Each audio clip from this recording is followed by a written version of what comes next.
Hi, I'm Craig with ApplianceVideo.com. We will be taking a look at your Auger motor on this LG French door refrigerator.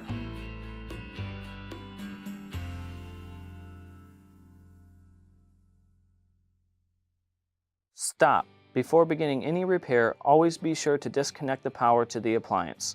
It is also recommended to test the outlet for the proper voltage. Remember to also turn off the water. A faulty Auger motor would often result in a grinding noise when you click to dispense ice, or no noise at all and the ice is not dropping through the chute. Now, click on the link below to view this repair video. ApplianceVideo.com guides you step by step, giving you the confidence to avoid recalls and callbacks, also saving time on repairs.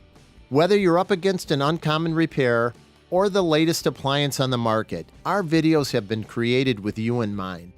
Our growing library of videos have been produced using our factory-certified technicians who have extensive infield experience over the past 30 years. ApplianceVideo.com provides high-quality repair videos that anyone can follow, regardless of their skill level. We are here to help. Click on the link below to view this repair video and let us help you do it right the first time.